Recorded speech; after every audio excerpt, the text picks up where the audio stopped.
Okay, so have you been able to look through those verses 8 and 9? So what are the things that we are to think about? Well, whatever is true, whatever is noble, whatever is right, whatever is pure, whatever is lovely, admirable, anything excellent and praiseworthy. These are the things that we are to think about. If we think about these things, it will push out those anxious thoughts and fill our minds with Jesus.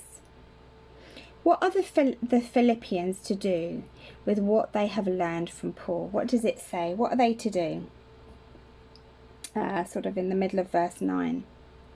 They are to put them into practice.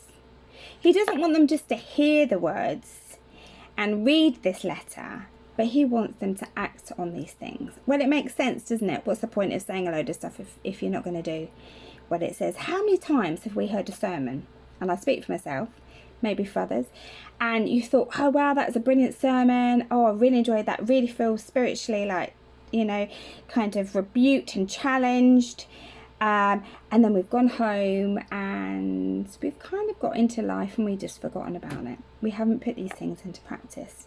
So Paul really encourages the Philippians here, and us too, to put these things into practice.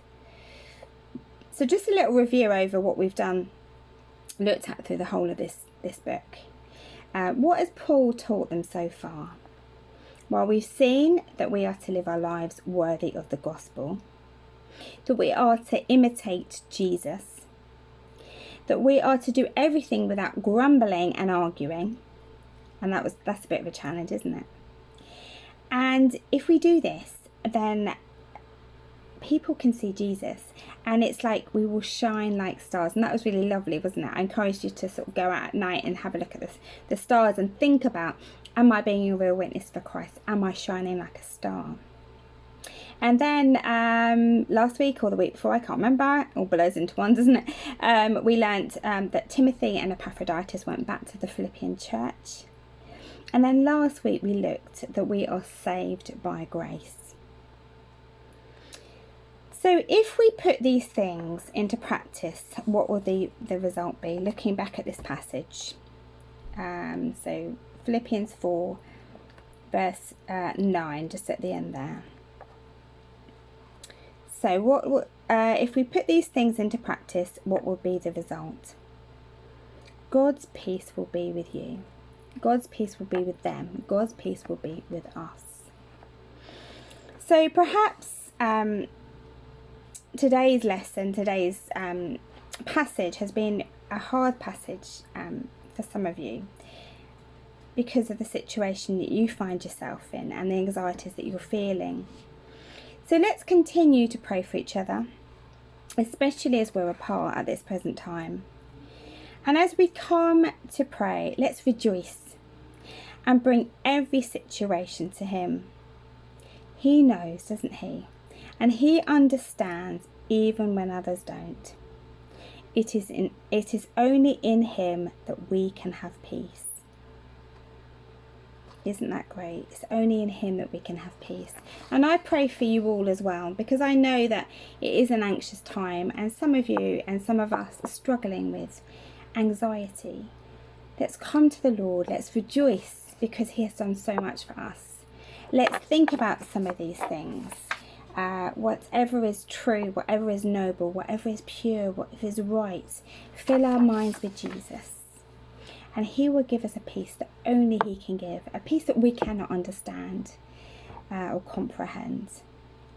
So I'm going to leave you today with a few verses.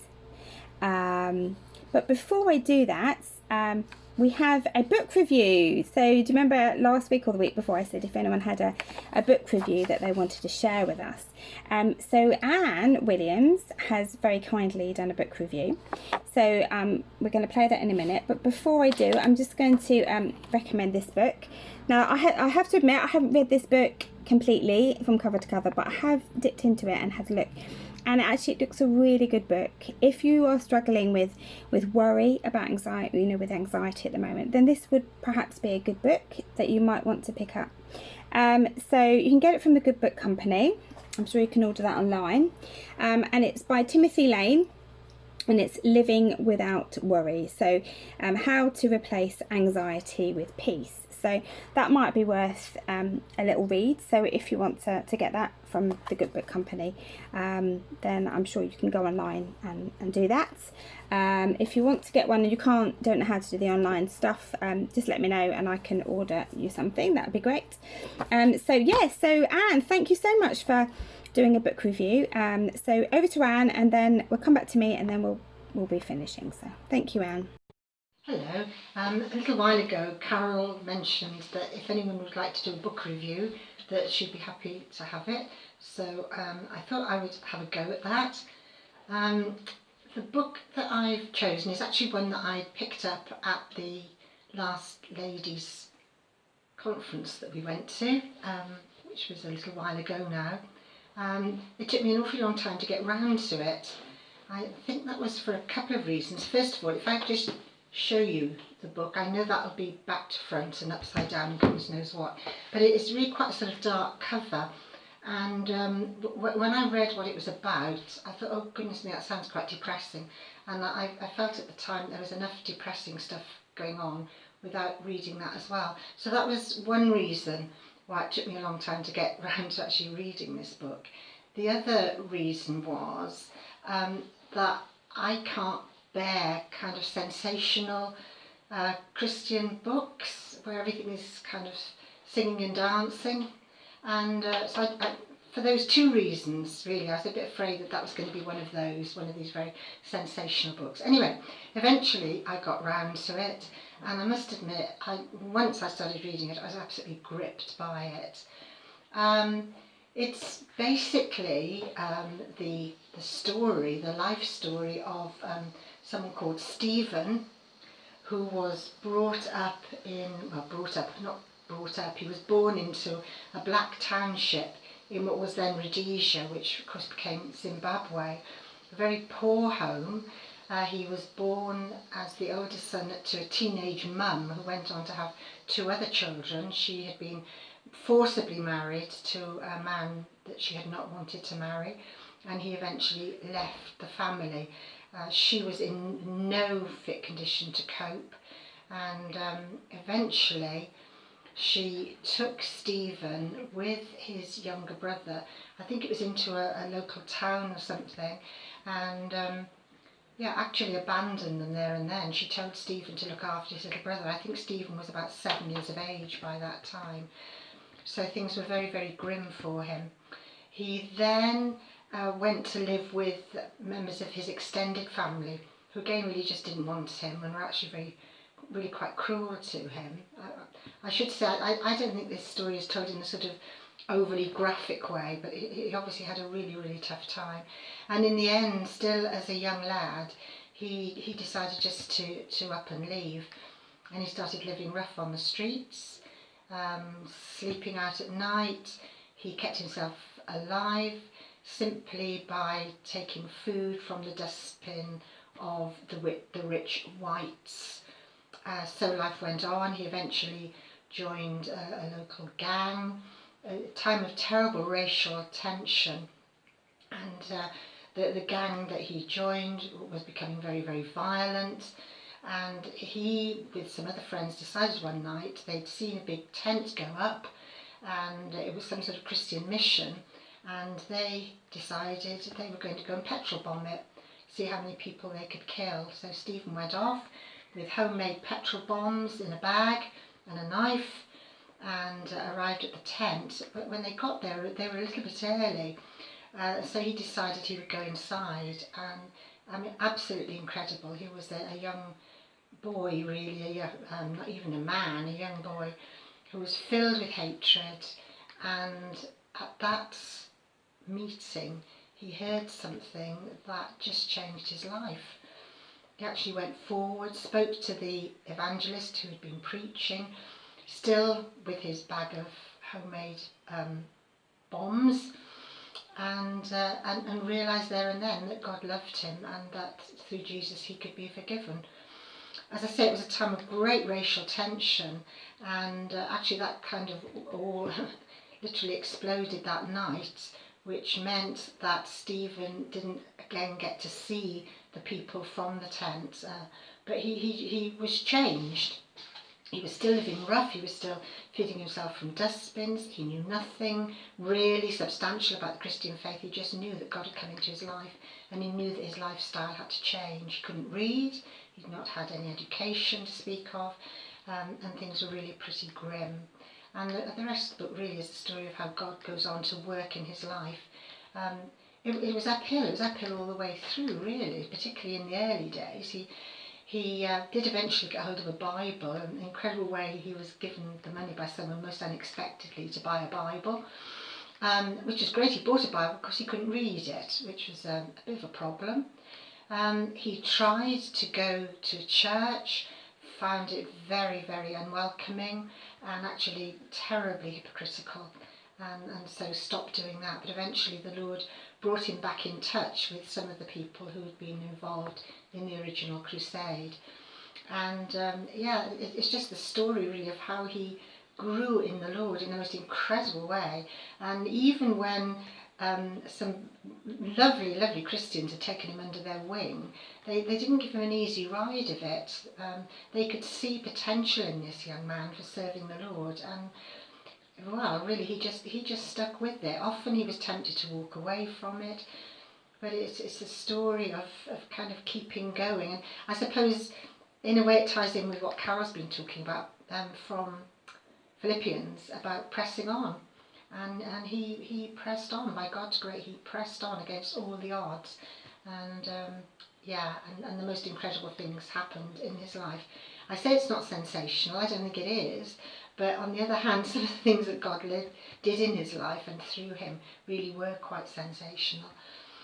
And I don't know, sometimes these books can actually make us feel, I'm useless, I'm so ordinary and so on. And yet, right at the end of the book, there's just a lovely little bit that I hope if you decide to read it, you will find an encouragement. And it's just an insight after about 40 years of what God can do through the prayers of very ordinary people, and I think that should be an encouragement to us all. There was an old song that I think they used to sing at Billy Graham Crusade. It's something like this: "It is no secret what God can do, what he's done for others, he'll do for you. With arms wide open, he'll welcome you. It is no secret what God can do." And that kept going through my mind as I was reading this book. It's just incredible what God can do in the life of one person. And he went on really to live his life for the next, I don't know how many years the Lord gave him, just telling others that it was no secret what God could do. So if you do decide to read it, I hope you'll find it's a real encouragement. It's called Out of the Black Shadows. It's published by, I think it's called 10 Publishing, isn't it? So I thought it was a really gripping book. Okay, so thank you very much for that, Anne. If any of you do have a book review, you don't have to record it. If you just wanted to type something out and send it, then we can do it that way. It would be great to hear from you and see what you've been reading as well. So just to finish today's study, I just got a few more verses I just want to read out that might just help us, as we think about these things. So Proverbs 12 verse 25 says, "Anxiety weighs down the heart, but a kind word cheers it up." 1 Peter 5 verse 7 says, "Cast all your anxiety on him, because he cares for you." Matthew 11:28-30, "Come to me, all you who are weary and burdened, and I will give you rest. Take my yoke upon you and learn from me, for I am gentle and humble in heart, and you will find rest in your souls. For my yoke is easy and my burden is light." And Luke 12 verse 25, "Who of you by worrying can add a single hour to your life?" John 14 verse 27, "Peace I leave with you, my peace I give you. I do not give to you as the world gives. Do not let your hearts be troubled, and do not be afraid." And the last one is from Matthew chapter 6, verse 25-27. Therefore, I tell you, do not worry about your life, what you will eat or drink, or about your body, what it will wear. Is not life more than food, and the body more than clothes? Look to the birds of the air. They do not sow or reap or store away in barns, and yet your heavenly Father feeds them. Are you not much more valuable than they? Can any of you, by worrying, add a single hour to your life? So just think about those words. Think about what Christ has done for us. And we're going to finish by listening to a song and joining in if you want. The song that I mentioned earlier, Turn Your Eyes Upon Jesus. Look full in his wonderful face, and the things of earth will grow strangely dim in the light of his glory and grace. So just when you come out of this, then click on the link and you can listen to that. So thank you again for joining in, and let's pray for each other this week, and we'll see you next week. Thank you. Bye.